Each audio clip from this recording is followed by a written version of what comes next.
हुआ यह है, हमने कहा कि जब 10% आरक्षण लागू हुआ, सुप्रीम कोर्ट ने भी संपुष्ट किया है। अब इस स्थिति में पहले से जो 50% की एक सीमा बनाई गई थी कि इससे ज़्यादा आरक्षण नहीं हो सकता है, तो लगभग 49.5% पहले से है। 10% इसको स्वीकार कर लेने के बाद तो 50% की सीमा टूट गई ना। तो जब सीमा टूट गई तो भारत सरकार को भी प्रस्ताव ला करके पार्लियामेंट से, और वह जो सीमा अब बिल्कुल कहीं की गलत लगा हुआ है उसको हटावे भारत की सरकार। फाउंडेशन देख रहे हैं, मैं हूं आपके साथ वंदना। कुर्नी विधानसभा सीट पर उपचुनाव को लेकर तमाम राजनीतिक पार्टियां अपनी अपनी तरफ से चुनावी रणनीति में जुट चुकी है। बीते दिन जिस तरह से जदयू में राज्य परिषद की बैठक हुई और सुर्खियों में बना हुआ है कई विषयों को लेकर, इसी सवाल पर जब जदयू के संसदीय बोर्ड के अध्यक्ष उपेंद्र कुशवाहा से किया गया तो उन्होंने क्या कुछ कहा, पहले आप वो सुनिए। महात्मा ज्योतिबा फुले साहब की पुण्यतिथि का दिन है। पूरे देश भर में और पूरी दुनिया में जो उनके विचारों के प्रति आस्था रखने वाले लोग हैं, सब लोग पुण्यतिथि मनाते हैं और उनके प्रति श्रद्धांजलि अर्पित करते हैं। हम सब लोग भी आज यहाँ श्रद्धांजलि उनके प्रति अर्पित करने के लिए इकट्ठा हुए हैं। उनके चरणों में श्रद्धा सुमन हम सब लोगों ने अर्पित किया है और इस अवसर पे हम उनको याद करते हैं। सामाजिक न्याय की जो धारा है उसको और मजबूती करने की दिशा में हम लोगों को ताकत मिलती है इससे, तो इस रूप में हम सब लोग इनको याद कर रहे हैं। हाँ, कुल्हनी तो उपचुनाव चल रहा है। हम तो पहले भी वहाँ गए हैं, 2 दिन तक रहे हैं। बीच में पार्टी की एक्टिविटी पटना में थी इसलिए नहीं जा पाए।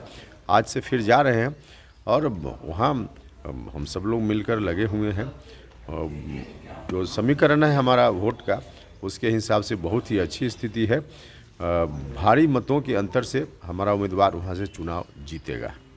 10% आरक्षण को लेकर कल राज्य परिषद की बैठक में भी कहा है, उसको लेकर पार्टी के अंदर नाराजगी दिख रही है। हमने क्या कहा है?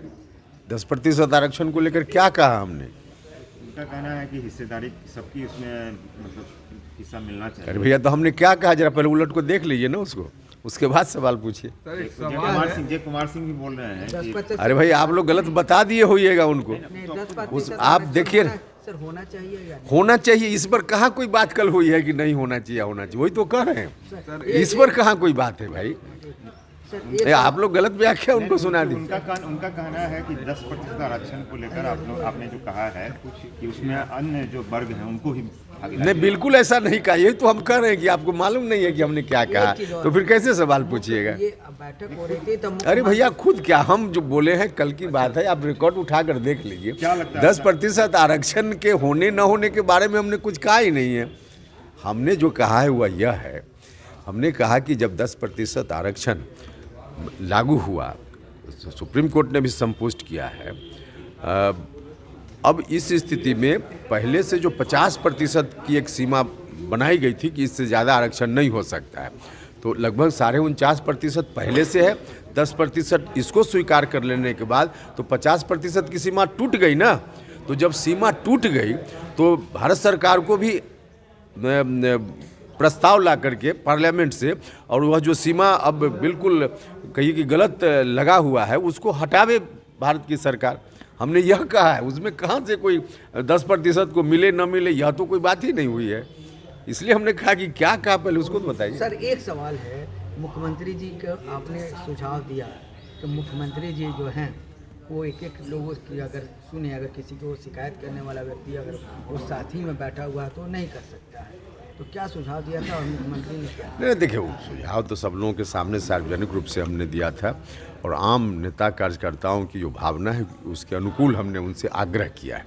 और आग्रह यही है कि जो मिलने का काम पहले पार्टी के साथियों से करते थे, अभी भी कुछ दिन पहले उन्होंने किया कोरोना के बाद 1-2 बार, लेकिन उस सिलसिला को और तेज़ करना चाहिए, ज़्यादा समय देना चाहिए इस काम के लिए। साथ ही जब भी मुलाकात इस तरह की मुख्यमंत्री जी करते हैं तो उसमें खुद अकेले रहें, वहाँ आसपास किसी भी नेता को, हमने तो कल यह कहा कि उपेंद्र कुशवाहा को ही मत बैठाइए, किसी को मत बैठाइए, क्योंकि लोग डायरेक्ट मिलकर कुछ बात अकेले में उनसे कहना चाहते हैं, और कोई भी व्यक्ति अगल बगल बैठा रहेगा तो कहने में लोगों को स्वाभाविक रूप से थोड़ी परेशानी होती है।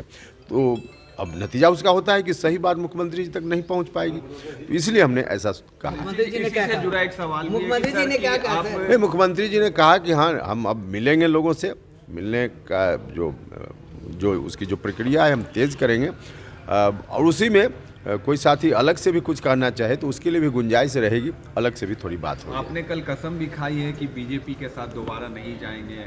फिर उलट कर देख लीजिए हमने क्या कहा। अलायंस हमने कहा कि अब हमारी पार्टी तो अलग से है नहीं, हम तो जब पार्टी थी तो अलायंस की बात करते थे, अब तो जेडीयू है, तो जेडीयू है तो पार्टी कोई निर्णय लेती है तो उसके अनुसार अलग बात है।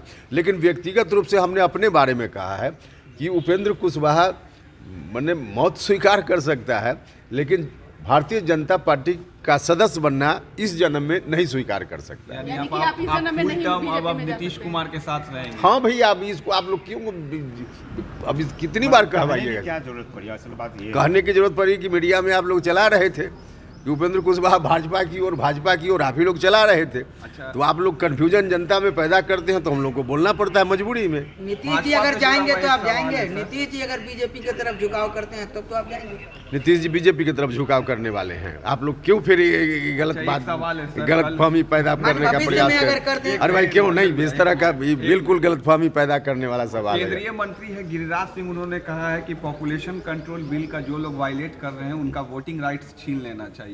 छीन ले भैया, उनके हाथ में पार्लियामेंट है ना, अभी बहुमत है ना, छीन ले। हिम्मत है तो दिखा दे, फालतू बात कर, हिम्मत है तो दिखावे ना। बिल्ली की तरह बात करेंगे, हिम्मत है तो दिखावे, छीन करके कि किसका छीनते हैं, दिखावे। आप लोग तो इसके बोल समर्थन किसको रहे में हैं? हैं या विरोध में, अगर किसको? केंद्र सरकार इस बिल को लाती है? अरे केंद्र सरकार को किसी का वोटिंग राइट इन्होंने दिया है कि छीन लेंगे? वोटिंग राइट बाबा साहब अम्बेडकर ने दिया है, हमारे संविधान ने दिया है, भारत की जनता ने दिया है, इन्होंने दिया है कि छीन लेंगे और रख लेंगे। ये बोल ही रहे, फालतू बोल रहे हैं ये लोग। बीजेपी कह रही है कि शराबबंदी को लेकर एक बार फिर से उनको सोच विचार करना चाहिए मुख्यमंत्री को, क्योंकि हाय तौबा मचा हुआ है। नहीं देखिए, बिल्कुल नहीं। गांव में सब लोग इसके समर्थन में हैं, सब लोग चाहते हैं कि बेहतर तरीके से शराबबंदी कानून लागू हो। शराबबंदी के निर्णय को सब लोग सराह रहे हैं। हाँ, कहीं कहीं कार्यान्वयन के स्तर पे नीचे कुछ अधिकारियों के चलते गड़बड़ी होती है, तो लोगों की यह इच्छा है कि कार्यान्वयन के स्तर पे जो गड़बड़ी है उसको भी ठीक किया जाए। देखिए, अब किन्हीं आदमी को ठीक से जानकारी नहीं मिली होगी, इसलिए इस तरह की बात होगी।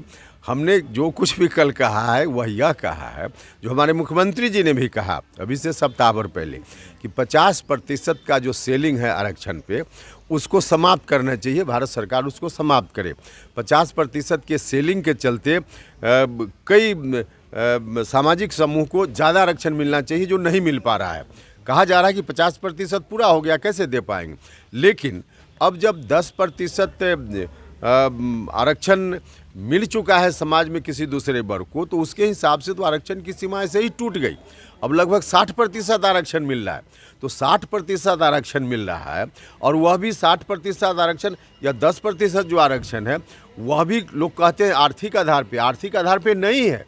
आर्थिक आधार पे होती तो दलित का भी कोई गरीब होता तो उसको भी उसमें मिलता ना। तो आर्थिक आधार पर नहीं, वह भी जात के आधार पे, वह भी कुछ जात के लोगों के लिए है।